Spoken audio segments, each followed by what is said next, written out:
स्वागत है आपका हमारे YouTube channel classes by Sunita Devi में। आज हम इस वीडियो में कबीर के दोहे, जो कबीर के दोहे हैं उनका अर्थ समझेंगे। अर्थ जानने से पहले हम कबीर के बारे में थोड़ा सा जान लेते हैं। कबीर पढ़े लिखे नहीं थे। ऐसी दशा में उन्होंने जो कुछ अपनी वाणी में कहा उसे उनके शिष्यों ने लेखनीबद्ध कर लिया। अर्थात कबीर बिल्कुल भी पढ़े लिखे नहीं थे, लेकिन ये प्रश्न उठता है कि फिर उन्होंने ये दोहे कैसे लिखे। वो मुंह से बोलते थे और जो उनके शिष्य होते थे वो सुनते थे और उन दोहों को उनके शिष्य लिख लेते थे। इनके शिष्यों द्वारा लेखनीबद्ध किए गए इनके दोहे और पद संग्रहित अवस्था में इनकी कृतियाँ या रचना कहलाए। इनकी संख्या जो है 57 बताई जाती है, परंतु कबीर की कृतियों को दो भागों में बांटा जाता है, बानी और बीजक। यानी जो कबीर की कृतियाँ हैं वो दो भागों में बंटती हैं, बानी और बीजक। और इनकी समस्त रचनाओं में बीजक सबसे अधिक प्रसिद्ध है और इसे कबीरपंथी अपना धार्मिक ग्रंथ मानते हैं। बानी और बीजक दोनों के 3-3 भाग हैं, साखी, सबद या पद और रमैनी साखी में कबीर ने अपनी अनुभूति तथा अन्य तथ्यों को प्रस्तुत किया है। इनकी रचना प्राय दोहा छंद में हुई है। साखियों में उपदेश की प्रधानता है और शब्द में गेयता की प्रधानता है। इसमें उपदेशात्मकता के स्थान पर भावावेश का वेगवान प्रभाव दिखाई देता है। रमैनी को रामड़ी अथवा रामायण का बिगड़ा हुआ रूप माना गया है। रमैनियों की रचना दोहे चौपाई में की गई है और इनका जो विषय है वह है स्तुति वर्णन, उपदेश वर्णन तथा लोककार का निरूपण। बीजक के अतिरिक्त कबीर की जो रचनाएं हैं वो हैं कबीर ग्रंथावली और कबीर वचनावली। कबीरदास जी की जो भाषा रही है वो एक निश्चित भाषा का प्रयोग इन्होंने नहीं किया है। इनकी भाषा के लिए श्याम सुंदर दास ने कहा था कि वह कई भाषाओं की खिचड़ी सी प्रतीत होती है। कबीरदास जी ने अपनी भाषा को पूर्व बताया। उन्होंने कहा, मेरी बोली पूर्वी, अर्थात रामचंद्र शुक्ल जी ने कबीर की भाषा को सदुक्कड़ी भाषा भी बताया। वास्तव में जो कबीरदास जी की भाषा है वो अनेक भाषाओं की खिचड़ी है। इसमें अवधी, खड़ी बोली, ब्रज भाषा, संस्कृत, पूर्वी हिंदी, अरबी, राजस्थानी व पंजाबी भाषाओं के शब्दों के दर्शन होते हैं। कबीरदास जी एक ज्ञान मार्गी तथा संत तथा श्रेष्ठ कवि थे। इन्होंने अपनी रचनाओं के द्वारा समाज में फैले आडंबरों का विरोध किया। इस कारण इन्हें समाज सुधारक के रूप में भी जाना जाता है। उच्च कोटि के चिंतक तथा समाज सुधार के रूप में कबीरदास जी का हिंदी साहित्य में सर्वोपरि स्थान है। अब इनके कुछ दोहों का अर्थ जान लेते हैं। अर्थ के दोहों से ही पता चलेगा कि जो कबीरदास जी हैं वो ज्ञान मार्गी शाखा के कवि हैं। उन्होंने किस प्रकार का ज्ञान संसार में बांटा है। तो इनका पहला दोहा है, सतगुरु हमसु रीच करी एक कहा प्रसंग, बरसिया बादल प्रेम का भीज गया सब अंग। कबीरदास जी अपने गुरु को ईश्वर से भी ऊंचा स्थान मानते थे। वो कहते थे कि ईश्वर जो है वो गुरु से भी उच्च स्थान पर होता है। जैसे कि इसमें कहा है रीझी करी। रीझी करी का अर्थ होता है प्रसन्न होकर और प्रसंग का अर्थ होता है ज्ञान की बात का उपदेश। उन्होंने कहा बरसिया बादल प्रेम का भीज गया सब अंग। देखिए इसमें बताया है, इसमें कबीरदास जी ने इस साखी में, ये साखी तद्भव शब्द है और इसका तत्सम शब्द होता है साक्षी। इस साखी में कबीर ने गुरु का महत्व बताते हुए कहा कि गुरु की कृपा से ही ईश्वर के प्रति प्रेम उत्पन्न होता है। कबीरदास जी कहते हैं कि सद्गुरु ने मेरी सेवा भावना से प्रसन्न होकर मुझे ज्ञान की एक बात समझाई, जिसे सुनकर मेरे हृदय में ईश्वर के प्रति सच्चा प्रेम उत्पन्न हो गया। अर्थात कबीरदास जी कहते हैं कि मेरे गुरु ने मुझ पर कृपा की, मुझसे खुश हो गए और मुझे ज्ञान की जो है एक बात बताई, जिससे मेरे हृदय में ईश्वर के प्रति सच्चा प्रेम उत्पन्न हो गया। और उस उपदेश को सुनने के बाद मुझे ऐसा लगा मानो ईश्वर प्रेम रूपी जल से भरे हुए बादल बरसने लगे। उस ईश्वरीय प्रेम की वर्षा से मेरा अंग अंग भीज गया। यहाँ कबीरदास जी कहते हैं कि सतगुरु के उपदेश से ही हृदय में ईश्वर के प्रति प्रेम उत्पन्न होता है और उसी से मन को शांति मिलती है। इस प्रकार जीवन में गुरु का बहुत अधिक महत्व है। इस दोहे में भाषा सदुकड़ी है, रस शांत है और अलंकार रूपक है, छंद दोहा है।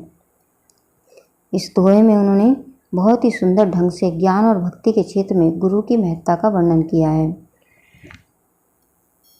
दूसरा दोहा है, राम नाम के पत्तरे देवियों को कछु नाही, क्या ले गुरु संतोष ये होश रही मन माही। पटतरे का अर्थ होता है बराबरी और देवियों को देने के लिए, देने योग्य। हौस का अर्थ है हौसला, उत्साह, उमंग। क्या ले का अर्थ है किस वस्तु। यहाँ पर जो कबीरदास जी हैं वो कहते हैं कि जिस गुरु ने हमें ज्ञान प्रदान किया उसके बदले में मेरे पास देने को कुछ भी नहीं है। कबीरदास जी का कहना है कि गुरु ने मुझे राम नाम दिया, मुझे ईश्वर के बारे में बताया, मुझे इस जीवन का रहस्य बताया, लेकिन उसके समान बदले में संसार में देने को कुछ भी नहीं है। तो फिर मैं गुरु को क्या देकर संतुष्ट करूं? मतलब मैं ऐसा उनको क्या दूं कि मेरे गुरु मुझसे खुश हो जाएं। कुछ देने की अभिलाषा का मन के भीतर ही रह जाती है। भाव ये है कि वो गुरु ने मुझे राम का नाम पढ़ाया, मुझे ईश्वर के बारे में बताया, तो मेरे पास कुछ भी देने के लिए उनको नहीं है। मेरे मन में ये इच्छा है कि मैं ऐसा उनको क्या दूं जिससे वो प्रसन्न हो जाएं। यहाँ पर जो है कबीरदास की ईश्वर प्रेम की प्राप्ति सद्गुरु से ही संभव है और सद्गुरु की प्राप्ति ही ईश्वर की कृपा से होती है। यहाँ पर उन्होंने यही दर्शाया है और उन्होंने बताया कि ईश्वर ने मुझे सब कुछ दिया, सब कुछ सिखाया, लेकिन अब मेरे पास कुछ भी ऐसा नहीं है जो मैं अपने गुरु को दूं। और उनके मन में ये भी हौस रही है कि ऐसा मैं क्या दूं उनको। हो सकता है मैं उनको कुछ दूं लेकिन मुझे उन्हें पसंद ना आए, तो ऐसा मैं उन्हें क्या दूं जिससे वो प्रसन्न हो जाएं। इसमें भाषा सदुकड़ी, शैली मुक्तक, रस शांत, छंद दोहा और अलंकार अनुप्रास है। अगला दोहा है, ज्ञान प्रकाश या गुरु मिलिया जो जिनि विसरी जाई, जब गोविंद कृपा करी तब गुरु मिलिया आई। यहाँ पर जिनि का अर्थ है नहीं और कृपा का अर्थ होता है अनुकंपा। विसरी विस्मृत, मिलिया मिले। इस साखी में, इस दोहे में कबीरदास जी कहते हैं कि गुरु के मिलने से ही ज्ञान की प्राप्ति होती है और गुरु भगवान की कृपा से ही मिलते हैं। यानी जब ईश्वर चाहते हैं कि ये व्यक्ति अच्छा हो जाए, इसे ज्ञान मिल जाए, तो उसको ही वो गुरु दिलाते हैं। कबीर जी का कहना है कि ईश्वर की महान कृपा से ही गुरु की प्राप्ति होती है। इस सच्चे गुरु ने तुम्हारे भीतर ज्ञान का प्रकाश दिया है। हे जीवात्मा, कहीं ऐसा ना हो कि तुम उसे भूल जाओ, क्योंकि ईश्वर की असीम कृपा से ही तो सद्गुरु की प्राप्ति होती है और उसकी कृपा से ही तुम्हें ज्ञान मिलता है। उन्होंने कहा, ज्ञान प्रकाश या गुरु मिलिया जो जिनि बिसरी जाई, जब गोविंद कृपा करी तब गुरु मिलिया। यहाँ पर कबीरदास जी कहते हैं कि जब ऊपर वाला चाहता है तभी हमें गुरु की प्राप्ति होती है। हमें अच्छे गुरु तभी मिलते हैं जब ऊपर वाले की कृपा हम पे होती है। इस दोहे में रस शांत है, छंद दोहा है, अलंकार अनुप्रास है और भाषा सदुकड़ी है। अगला दोहा है, माया दीपक नर पतंग भ्रमी भ्रमी इवे पड़त, कहे कबीर गुरु ज्ञान ते एक आध उभरत। इस पद में, इस दोहे में कवि ने, जो कबीरदास जी हैं, जीव और माया को पतंगा और दीपक का रूप मानते हुए माया की प्रबलता और गुरु के उपदेश की महत्ता को बताया है। वो कहते हैं कि ये संसार माया के दीपक के समान है और मनुष्य पतंगे के समान है। जिस प्रकार पतंगा जीवन के दीपक के सौंदर्य पर मुग्ध हो अपने प्राणों को त्याग देता है, उसी तरह मनुष्य माया पर मुग्ध हो ब्रह्म में पड़कर अपने को मिटा देता है। गुरु के उपदेश से शायद एक आधी इससे छुटकारा पा सकता है। कबीरदास जी कहते हैं कि ये जो सारा संसार है ये दीपक के समान है और जो मनुष्य है वो एक पतंगे के समान है। जैसे बरसात के मौसम में देखा होगा कि जो बल्ब होता है, रोशनी होती है, उस पर एक पतंगे आ जाते हैं और वो जो पतंगा होता है जब रोशनी को छूता है या बल्ब को छूता है तो वो जल जाता है, मर जाता है। उसी प्रकार से मनुष्य भी है। माया है, जो धन दौलत है, उसको कमाने में व्यक्ति दिन रात लगा रहता है और एक दिन ऐसा होता है कि उसको कमाते कमाते उसको थक जाता है और वो मर जाता है। लेकिन फिर भी हर मनुष्य की जो लालसा रहती है उस धन को पाने की रहती है कि किसी तरह से व्यक्ति के पास धन हो, बहुत सारा धन हो। लेकिन कबीरदास जी कहते हैं कि ये जो माया है ना, ये उसी प्रकार से है जैसे एक दीपक होता है और जो पतंगा होता है वो उस बल्ब को छूता है, उस रोशनी को या आग को छूता है और एक दिन जो है उसे छूते ही वो मर जाता है। उसमें यही बताया है कि माया दीपक है, नर पतंग है और भ्रमी भ्रमी इवे पड़त, यानी जैसे वो पतंगा घूम घूम के बार बार जो है उसमें पड़ता जाता है, उसे छूने की लालसा करता है और जैसे ही छूता है वैसे ही मर जाता है। यहाँ पर कबीरदास जी कहते हैं कि कहे कबीर गुरु ज्ञान थे एक आध उबरत। कबीरदास जी कहते हैं कि जिस व्यक्ति को ज्ञान मिल जाता है गुरु का, वो ही जो है बच जाता है। बचने का मतलब है कि उसे ज्ञान हो जाता है कि जो माया है इसके पीछे नहीं भागना चाहिए, धन दौलत के पीछे नहीं भागना चाहिए। धन दौलत ऐसी वस्तु होती है जो संसार में हमें यहीं छोड़कर जाना होता है। हमें ईमानदारी जो है उसी के पीछे भागना चाहिए, क्योंकि ईमानदारी और अच्छे कर्म ही इंसान के साथ जाते हैं, बाकी सब कुछ जो है संसार में यहीं रह जाता है। तो ये बात कबीरदास जी को अपने गुरु से प्राप्त हुई, तो उन्होंने कहा कि जिसको भी अपने गुरु से ये बात प्राप्त हो जाती है कि धन दौलत यहीं पे छूटती है, अच्छे कर्म ही साथ जाते हैं, वो व्यक्ति इस धन के पीछे नहीं भागता है। तो इसलिए उन्होंने कहा कि कहे कबीर गुरु ज्ञान थे एक आधु व्रत। तो जिसे गुरु का ज्ञान मिल जाता है वो व्यक्ति इस माया के पीछे भागने से बच जाता है। अगला दोहा है, जब मैं था तब गुरु नहीं, अब गुरु है हम नाही, प्रेम गली अति साकरी तामे दो न समाई। कबीरदास जी कहते हैं कि जब मैं था, मैं का अर्थ होता है घमंड, तब गुरु नहीं। जब मेरे अंदर घमंड था तब मेरे पास गुरु नहीं थे, अब गुरु है हम नहीं। तो अब मेरे पास गुरु है तो अब मैं नहीं हूँ, यानी मेरे अंदर घमंड नहीं है। यहाँ पर कबीरदास जी बताना चाह रहे हैं कि जब व्यक्ति के अंदर घमंड होता है तब उसको गुरु नहीं मिलते, और जब उसके अंदर घमंड नहीं रहता तब उसके पास गुरु आते हैं।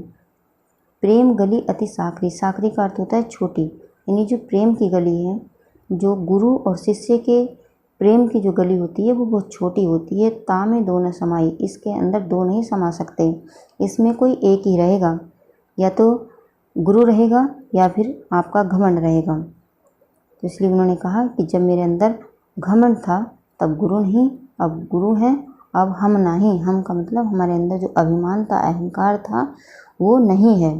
तो प्रेम की गली बहुत छोटी होती है, इसमें दो लोग नहीं रह सकते। अगला दोहा है, भक्ति भजन हरि नाम है, दूजा दुख अपार, मनसा वाचा कर्मना कबीरा सुमरण सार। इस दोहे में कबीरदास जी ने कहा है कि जीव के लिए परमात्मा की भक्ति और भजन करना एक नाव के समान उपयोगी है। इसके अतिरिक्त संसार में दुख ही दुख है। इस भक्ति रूपी नाव से संसारिक दुख रूपी सागर को पार किया जा सकता है। मतलब कबीरदास जी कहते हैं कि ये जो सारा संसार है वो दुखों का है, इसमें इस संसार में दुख ही दुख है। एक पल सुख आता है तो दूसरे पल जो है सुख चला आता है, और सुख के बाद दुख आता है, यानी एक चक्र चलता रहता है दुख का और सुख का। तो इस संसार में दुख अधिक है और ज़्यादातर दुख ही दुख है, क्योंकि जो वस्तु हमें मिली है वो एक न एक दिन नष्ट हो जाती है, खो जाती है। जो हमारे पास है वो कल किसी दूसरे के पास रहता है। ठीक है, तो इसमें कबीरदास जी ने यही बताया है कि ये सारा संसार जो है दुख से भरा हुआ है, और इस जीव के लिए परमात्मा की भक्ति और भजन करना एक नाव के समान उपयोगी है। लेकिन उन्होंने ये भी बताया कि इस दुखों से हम पार कैसे उतर सकते हैं। ये माना कि ये संसार दुखों की एक नाव जैसा है, इस संसार में दुख ही दुख हैं, लेकिन हम इसमें बचेंगे कैसे।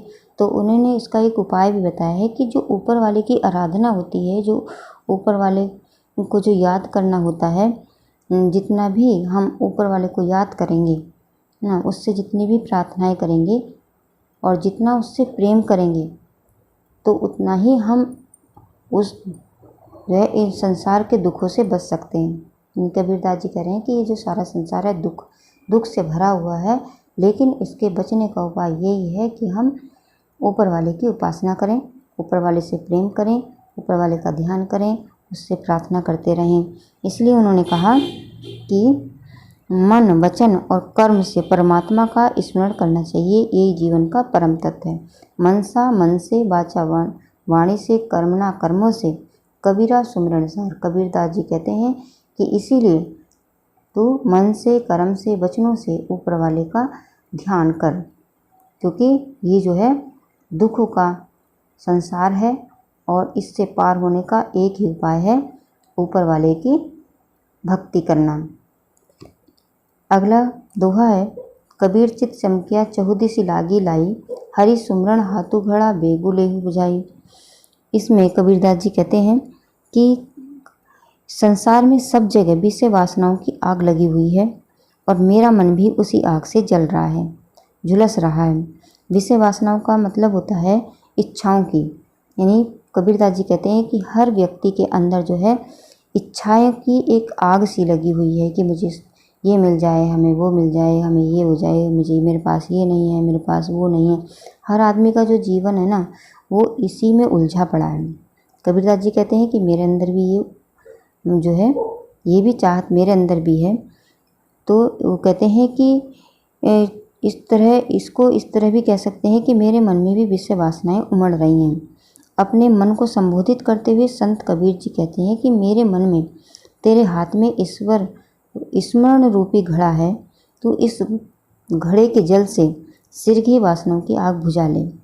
यहाँ पर कबीरदास जी कहते हैं कि ईश्वर के नाम स्मरण से ही इन विषय वासनाओं से छुटकारा पाया जा सकता है। मतलब कबीरदास जी कहते हैं कि हर व्यक्ति के अंदर जो इच्छाओं की आग लगी हुई है, उस आग को ऊपर वाले के ध्यान रूपी जल से ही उनको बुझाया जा सकता है। तो वो अपने मन को यही कह रहे हैं कि मेरे मन में भी इच्छाओं की, वासनाओं की आग लगी हुई है, लेकिन जब मैं ऊपर वाले का ध्यान करता हूँ तो ऊपर वाले के ध्यान करने से जो इच्छाएं होती हैं वो समाप्त हो जाती हैं।